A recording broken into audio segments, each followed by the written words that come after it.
Hello students, welcome back to my YouTube channel Science Fantasy. In our last lecture, we discussed about the Thomson model of atom. In this lecture, we will discuss Rutherford model or nuclear model of atom.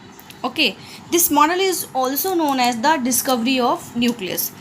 So Rutherford ने क्या किया था 1911 में एक scattering experiment perform किया हुआ था। Scattering का मतलब क्या होता है? कुछ चीज़ फेंकना, उसको फैलाना, स्कैटर्ड करना, डिस्पर्स। ओके, उसने क्या किया था, एक रदरफोर्ड का एक्सपेरिमेंट मैं आपको यहाँ पे करके दिखाती हूँ। रदरफोर्ड ने क्या किया था, एक यहाँ पे ऐसी पतली फॉयल ली थी, गोल्ड की, प्लैटिनम की, मतलब आप किसी भी मेटल की एक पतली फॉयल लिया और उसके ऊपर अल्फ़ा पार्टिकल की बम्बार्डमेंट करवाई थी। क्या करवाई थी? अल्फ़ा पार्टिकल की बम्बार्डमेंट। बम्बार्डमेंट का क्या मतलब होता है कि जैसे आपने बॉल ली और बॉल को क्या किया, स्ट्राइक किया वॉल के अगेंस्ट, तो उसको हम कहते हैं कि हमने बॉल्स की बम्बार्डमेंट करवाई। तो उसने क्या किया था, अल्फ़ा पार्टिकल्स की बम्बार्डमेंट करवाई थी मेटल की फॉइल के ऊपर। You have to know what is the alpha particle. ठीक है, alpha particles are the positively charge particle. Alpha particles जो होते हैं ये पॉजिटिवली चार्ज पार्टिकल्स होते हैं, जिनके ऊपर पॉजिटिव चार्ज होता है। एंड दे हैव चार्ज 2, यानी कि ये हीलियम होते हैं जिसका मास क्या होता है, 4 होता है। अल्फ़ा पार्टिकल जो है निकलते कहाँ से हैं? तो हमारे पास 3 तरह की रेज होती हैं, अल्फ़ा, बीटा एंड गामा, और ये हमारे पास निकलते हैं रेडियो एक्टिव सब्सटेंसेस से। रेडियो एक्टिव सब्सटेंस या रेडियो एक्टिव जो एलिमेंट्स होते हैं, एक ऐसे एलिमेंट्स होते हैं जो एटमॉस्फेयर में अनस्टेबल होते हैं। उनमें से अल्फ़ा, बीटा, गामा जो रेज होती हैं वो कॉन्टीन्यूसली निकल रही होती है। उसमें आपका रेडियम हो गया, मतलब प्रोडिक्ट टेबल में जो लास्ट में आप कर रहे हो कि 7th पीरियड्स के या कुछ बीच वाले भी हैं, वो आपके रेडियो एक्टिव एलिमेंट्स होते हैं। तो उसने क्या किया था, यहाँ से एक आपकी रेडियो एक्टिव एलिमेंट रखा, यहाँ पे कोई रेडियो एक्टिव एलिमेंट रख दिया। अब वो रेडियो एक्टिव एलिमेंट, सपोज करो मैंने रेडियम ले लिया, यहाँ पे मैंने क्या ले लिया, रेडियम ले लिया। रेडियम से अल्फ़ा पार्टिकल निकल रहे थे। तो रदरफोर्ड ने क्या ऑब्जर्वेशन करी? रदरफोर्ड ने ऑब्जर्वेशन करी कि जिस टाइम वो अल्फ़ा पार्टिकल की बम्बार्डमेंट करवा रहे थे, उस टाइम देखा बहुत सारे अल्फ़ा पार्टिकल हैं जो बिल्कुल सीधे निकल जा रहे थे। बहुत सारे अल्फ़ा पार्टिकल क्या थे? बिल्कुल स्ट्रेट निकल रहे थे, सीधे निकल जा रहे थे। कुछ अल्फ़ा पार्टिकल गए और उन्होंने क्या किया कि स्ट्रेट जाने के बजाय थोड़ा सा डिफ्लेक्शन शो कर दी। डिफ्लेक्शन का मतलब कि गए और आगे से थोड़ा सा क्या हुआ, मुड़ गए, उससे दूर चले गए, एक एंगल से क्या गए, टर्न कर गए। और बहुत कम, यानी कि अगर 20,000 डालो तो उसमें से कोई एक ऐसे था जो गया और जाके उसी पाथ पे क्या आ गया, वापस आ गया। तो रदरफोर्ड की ऑब्जर्वेशन पहली क्या थी कि अप्रॉक्सीमेटली 99.99% जो अल्फ़ा पार्टिकल्स थे वो पास्ट एज इट इज़, वो एज इट इज़ जो है पास हो गए। ठीक है, और उसमें से कुछ फ्यू अल्फ़ा पार्टिकल्स जिन्हें क्या किया था, कुछ अल्फ़ा पार्टिकल्स ने जो है वो डिफ्लेक्शन शो की थी। मैंने आपको डिफ्लेक्शन का मतलब बताया हुआ है कि एंगल से थोड़ा सा मुड़ जाना, जैसे कि कोई चीज़ ऐसे जा रही ऐसे टिल्ट होगी, वो डिफ्लेक्शन शो किया।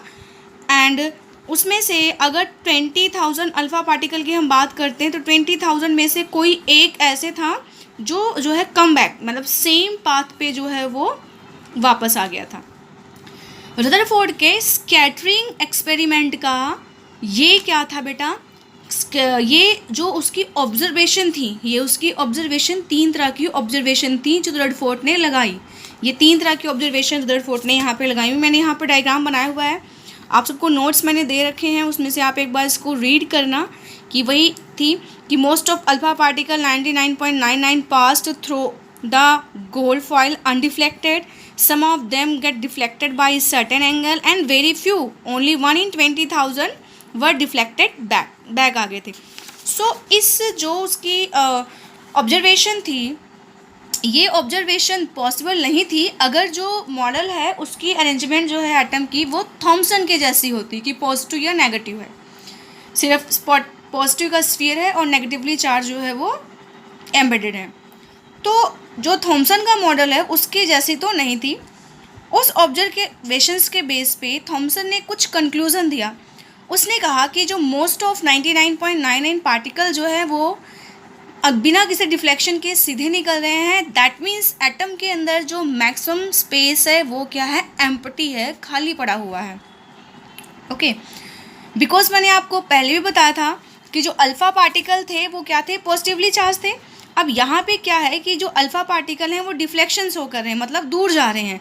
तो अगर मेरे पास यहाँ पे कोई पॉजिटिव चार्ज रहेगा और दूसरा पॉजिटिव चार्ज यहाँ आ रहेगा तो सेम चार्ज की क्या होगी, रिपल्शन, मतलब एक दूसरे को दूर दूर करेंगे और तभी ये क्या चला जाएगा, दूर चला जाएगा। क्योंकि नेगेटिव नेगेटिव को रिपेल करेगा, पॉजिटिव पॉजिटिव को रिपेल करेगा, बट पॉजिटिव जो होगा वो नेगेटिव को क्या करेगा, अपनी तरफ अट्रैक्ट करेगा। ये रिपेल करेंगे और ये अट्रैक्ट करेंगे। तो यहाँ से जो ये अल्फ़ा पार्टिकल कुछ ऐसी डिफ्लेक्शन शो कर रही थी, तो इसका मतलब क्या है, एटम के सेंटर में जो कुछ है वो पॉजिटिव चार्ज है, तभी उसको देख के जो अल्फ़ा पार्टिकल थे उनकी क्या हो गई, रिपल्शन हो गई। और इस वजह से उसने बताया कि ये जो पॉजिटिव चार्ज उसके सेंटर में है ये क्या है, न्यूक्लियस है। और यहाँ से एटम के न्यूक्लियस की डिस्कवरी आपको हुई। उसके बाद वहाँ पे जब कुछ पार्टिकल्स जो है एकदम बैक आ गए थे, तो मतलब जो आपका एटम के सेंटर में पॉजिटिवली चार्ज स्फीयर है वो क्या है, सॉलिड है, मतलब थोड़ा सा उसका हैवी मास का पार्टिकल है। तो strong deflection is only possible when there rays strike with heavy positive charge mass. कि जो स्ट्रॉन्ग डिफ्लेक्शन थी वो बिल्कुल ही मुड़ के वापस आ गए। इसका क्या मतलब हुआ कि जो पॉजिटिव चार्ज है वो हैवीली मास वाला पॉजिटिव चार्ज है। तो atom this confirm that positive charge mass is present at the centre of atom. इससे क्या पता चलता है कि जो पॉजिटिव चार्ज है वो एटम के सेंटर पे प्रेजेंट है। पॉजिटिव चार्ज का मतलब जो आपके प्रोटॉन है वो कहाँ प्रेजेंट है, एटम के सेंटर पे। अपनी ऑब्जर्वेशन और कंक्लूजन के बेस पे रदरफोर्ड ने अपना मॉडल दिया। उन्होंने कहा कि किसी भी एटम का जो एंटायर मास है, टोटल चार्ज है, और जो पॉजिटिव चार्ज है वो कंसनट्रेटेड होता है सेंटर रीजन पे, जिसको उन्होंने क्या कहा, न्यूक्लियस। जो न्यूक्लियस का मास होता है वो प्रोटॉन की मास से ज़्यादा था। इट मीन्स क्या हुआ कि जो न्यूक्लियस का मास है वो प्रोटॉन और कुछ न्यूट्रल पार्टिकल यानी कि जो न्यूट्रॉन्स होते हैं उनकी वजह से होता है। न्यूक्लियस जो है सराउंडेड का मतलब उसके चारों तरफ, न्यूक्लियस के चारों तरफ क्या होते हैं, नेगेटिवली चार्ज इलेक्ट्रॉन होते हैं, which balance the positive charge on nucleus, जो न्यूक्लियस के पॉजिटिव चार्ज को वैलेंस करते हैं। मतलब जितने किसी भी एटम के अंदर जितने प्रोटॉन होंगे उतने ही इलेक्ट्रॉन होते हैं, तभी पॉजिटिव नेगेटिव चार्ज का क्या होता है, वैलेंस रहता है। और जो एटम होता है वो इलेक्ट्रिकली क्या होता है, न्यूट्रल। न्यूट्रल का मतलब कोई चार्ज नहीं होता है। Okay, the electrons revolve around the nucleus with a high speed like planet, so electrons are also called planetary electrons. यहाँ पे सेंटर पे आपका न्यूक्लियस है और इसके अराउंड में इलिप्टिकल पाथ हैं ऐसे, जिस पाथ पे जो इलेक्ट्रॉन्स है वो प्रेजेंट है और वो न्यूक्लियस के चारों तरफ क्या कर रहा है, ऐसे चक्कर लगा रहा है, ऐसे रिवॉल्व कर रहा है। रेवोल्यूशन कैसा है, लाइक प्लेनेट। अब प्लेनेट क्या होते हैं, ग्रह होते हैं। जो आपके प्लेनेट्स जो हैं सन के राउंड जो है राउंड राउंड करते हैं, रिवॉल्व करते हैं, यानी कि वीनस हो गया, मर्स हो गया, जुपिटर हो गया, सैटर्न हो गया, लाइक दीज प्लेनेट्स। तो इस वजह से क्योंकि जो इलेक्ट्रॉन्स हैं ये प्लेनेट लाइक मोशन करते हैं, इसलिए इनको हमने क्या कहा, planetary electrons. This electron is known as the planetary electrons. Electron का सिंबल हम लगाते हैं ई के ऊपर ऐसे माइनस के साथ, हम इलेक्ट्रॉन का सिंबल जो है वो शो करते हैं, तो उनको प्लेनेटरी इलेक्ट्रॉन्स बोला। Electrostatic force of attraction hold the electrons and the nucleus together. ये इलेक्ट्रोस्टैटिक फोर्स ऑफ अट्रैक्शन क्या होता है, एक पॉजिटिव चार्ज दूसरे नेगेटिव चार्ज को या एक नेगेटिव चार्ज दूसरे पॉजिटिव चार्ज को जिस फोर्स ऑफ अट्रैक्शन से पकड़ के रखता है। हमने पहले भी डिस्कस किया है कि पॉजिटिव नेगेटिव दूसरे को अट्रैक्ट करते हैं। That particular type of attraction is known as the electrostatic force of attraction, और न्यूक्लियस को टुगेदर रखता है। Most of the space in an atom between the nucleus and the revolving electron is empty. और lastly Rutherford ने कहा कि atom के अंदर जो न्यूक्लियस है, ये आपका न्यूक्लियस है सेंटर में, शेडेड फॉर्म में शो किया जहाँ पे प्लस लगाया हुआ है, और ये इलेक्ट्रॉन है, इसके बीच में जो मैक्सिमम स्पेस होता है वो क्या होता है, खाली होता है, एम्प्टी पड़ा हुआ होता है। ऐसा आपका रदरफोर्ड का मॉडल है। This is all about the Rutherford model. Now representation of atom. Representation of atom में मैं आपको दिखाऊंगी। बेटा सपोज करो कि मैंने यहाँ पे ऑक्सीजन लिया, ऑक्सीजन का सिंबल आपको पता है ओ होता है, ठीक है। ऑक्सीजन थोड़ा खुश है, ठीक है। तो ऑक्सीजन का सिंबल O है। तो यहाँ पे अब यहाँ पे इसका जो एक चीज़ तो हम ऐसे लिखते हैं और दूसरी चीज़ यहाँ लिखते हैं। तो किसी भी एटम की जब रिप्रेजेंटेशन करते हैं तो यहाँ तो क्या आता है, उसका सिंबल आता है। मैंने आपको स्टार्टिंग में ही सिंबल 30 तक तो लिख के खुद ही दिए थे और उससे बोला था कि आपने प्रोडक्ट टेबल वैसे 10th में कर रखा है सिंबल। और ये जो चीज़ होती है, ये चीज़, इसको हम क्या बोलते हैं, एटॉमिक नंबर। क्या बोलते हैं, एटॉमिक नंबर। जो बच्चे हिंदी मीडियम से हैं बेटा, एटॉमिक नंबर को परमाणु क्रमांक बोलते हैं, ठीक है। और एटॉमिक नंबर को हम जेड से रिप्रेजेंट करते हैं, सिंबल है जेड से रिप्रेजेंट करते हैं। ये जो 16 है, 16 क्या है, मास नंबर, द्रव्यमान संख्या जिसको बोलते हो, और इसको आप जो है ए से रिप्रेजेंट करते हो। कई बार जो ये मास नंबर है, कहीं कहीं जो टर्म होती है वो यूज़ की जाती है एटॉमिक मास, परमाणु भार। तो इस चीज़ से इसको रिप्रेजेंट करते हैं। और इसको हम अगर सिंबल को एक्स से रिप्रेजेंट करें तो उस रिप्रेजेंटेशन में यहाँ पे जेड आता है, यानी कि नीचे क्या आएगा, एटॉमिक नंबर, और ऊपर आपका ए आता है, मास नंबर। तो किसी भी एलिमेंट के सिंबल को हम इस तरीके से जो है वो क्या करते हैं, रिप्रेजेंट करते हैं। इस तरह से उसकी रिप्रेजेंटेशन हम शो करते हैं।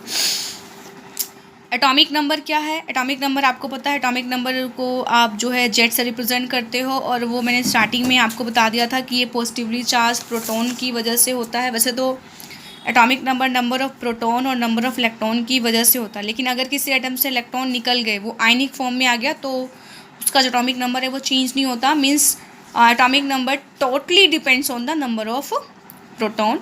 फिर आपका मास नंबर आता है। मास नंबर जो होता है वो क्यों, किसकी वजह से होता है, जो एटम के अंदर प्रोटॉन और न्यूक्लियस में न्यूट्रॉन प्रेजेंट होते हैं, उनका जो नंबर का टोटल होता है वो आपका क्या होता है, मास नंबर। यानी कि मास नंबर ए क्या है, number of proton plus number of neutron. ये दोनों न्यूक्लियस में प्रेजेंट होते हैं, इसलिए इनको हम क्या कहते हैं, न्यूक्लियॉन्स, और इनको ए से रिप्रेजेंट करते हैं। अगर आपने क्या करना है, नंबर ऑफ़ न्यूट्रॉन्स निकालने हैं तो मास नंबर में से एटॉमिक नंबर माइनस कर दो, क्योंकि एटॉमिक नंबर वही है नंबर ऑफ प्रोटॉन। अब यहाँ पे एक स्लाइटली सी डिफरेंस करेंगे हम। हमने एक बार टर्म यूज़ किया मास नंबर, और उसको मैंने स्लैश लगा के लिखा था एटॉमिक मास। अभी हमने ऊपर भी डिस्कस किया है। तो क्या ये दोनों चीज़ें सेम है या डिफरेंट है? स्लाइटली डिफरेंट है, क्योंकि ये साइंटिफिक टर्म है। तो जैसे हमारा और आपका नाम नहीं है, जो दो बना, बाहर कुछ और बुला रहे हैं, घर कुछ और, तो ये आपके डिफरेंट है। जो आपका मास नंबर होता है, मास नंबर क्या होता है, मास नंबर आपका होता है number of proton plus neutron. Mass number क्या होता है, number of proton plus number of neutron, this is the mass number. But atomic number क्या होता है कि जो एलिमेंट्स होते हैं वो एटमॉस्फेयर में एक से ज़्यादा फॉर्म में प्रेजेंट होते हैं। क्या होते हैं, जैसे क्लोरीन है। अब क्लोरीन का एटॉमिक नंबर 17 है, और क्लोरीन 35 भी है, और क्लोरीन क्या है, 37 भी है। तो इनका जो है वैल्यूएबल अमाउंट प्रेजेंट होता है। मतलब अगर ये काउंटेबल फॉर्म में होते हैं कि, तो इनके जो मास नंबर होता है उनका परसेंटेज वाइज जो रेशियो होता है, उसका जो एवरेज निकालते हैं वो क्या होता है, एटॉमिक मास। जैसे कि क्लोरीन का जो एटॉमिक मास होता है वो 35.5 है। एक का मास नंबर 35 है, दूसरे का क्या है, 37 है, बट इसका एटॉमिक मास कितना है, 35.5। ये एवरेज है कि ये वाला 25%, सॉरी 75% है, ये 25% है, उसके अकॉर्डिंग ये होता है। क्योंकि अगर मास नंबर होता तो वो एग्जैक्टली नंबर ऑफ़ प्रोटॉन और नंबर ऑफ़ न्यूट्रॉन होता, और वो कभी भी हाफ नहीं होता, वो हमेशा क्या होता है, फुल होता है। तो इस वजह से थोड़ा सा डिफरेंस है। ये एवरेज वैल्यू होती है एक से ज़्यादा, जिनको आप आइसोटोप यानी कि समस्थानिक बोलते हो, उनके परसेंटेज का एवरेज होता है। और ये नंबर ऑफ़ प्रोटॉन और नंबर ऑफ़ न्यूट्रॉन्स होते हैं।